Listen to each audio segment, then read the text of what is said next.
Indian ക്രിക്കറ്റിന്റെ വൻമതിൽ രാഹുൽ ദ്രാവിഡ് ആയിരുന്നുവെങ്കിൽ മതിൽ എന്നറിയപ്പെട്ടിരുന്നത് ചേതേശ്വർ പൂജാരയായിരുന്നു. തന്റെ 37-ാം വയസ്സിൽ ചേതേശ്വർ പൂജാര ഇന്ന് രാജ്യാന്തര ക്രിക്കറ്റിനോട് വിട പറഞ്ഞിരിക്കുന്നു. 2010 മുതൽ നീണ്ട 13 വർഷക്കാലം ഇന്ത്യൻ ടെസ്റ്റ് ടീമിന്റെ നട്ടെല്ലായിരുന്നു പൂജാര.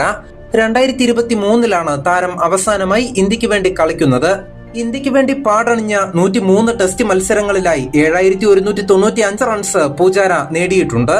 1988 ഗുജറാത്തിലെ രാജ്കോട്ടിലായിരുന്നു പൂജാരയുടെ ജനനം. ചെറുപ്പം മുതലേ ക്രിക്കറ്റിനോട് താരത്തിന് ഒരു പ്രത്യേക താല്പര്യമുണ്ടായിരുന്നു. പൂജാരയുടെ അച്ഛനും അങ്കിളും രഞ്ജി ട്രോഫിയിൽ സൗരാഷ്ട്രയെ പ്രതിനിധീകരിച്ചവരായിരുന്നു.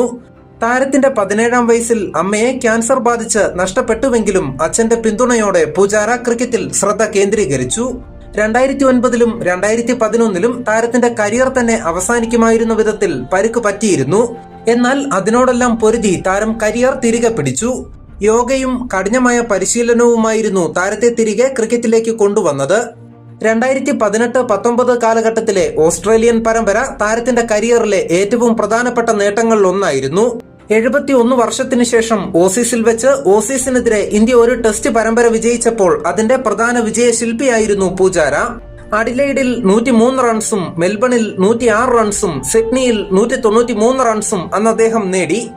ആ പരമ്പരയിലുടനീളം 521 റൺസ് നേടിയ പൂജാര തന്നെയായിരുന്നു മാൻ ഓഫ് ദ സീരീസായി മാറിയതും. 2023 ലോക ടെസ്റ്റ് ചാമ്പ്യൻഷിപ്പ് ഫൈനലിന് ശേഷം താരം ടീമിന് പുറത്തായി. പിന്നീട് ഇന്ത്യൻ ടെസ്റ്റ് ടീമിലേക്ക് ഒരിക്കൽ പോലും താരത്തിന് വിളിയെത്തിയില്ല. 103 ടെസ്റ്റുകളിലായി 7195 റൺസ് നേടിയ താരം 19 സെഞ്ചുറികളും അടിച്ചെടുത്തിരുന്നു.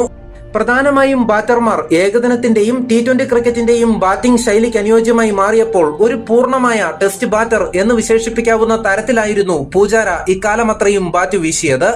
അതുകൊണ്ട് തന്നെ ലിമിറ്റഡ് ഓവർ മത്സരങ്ങളിൽ താരത്തിന് വേണ്ടത്ര അവസരം കിട്ടിയതുമില്ല.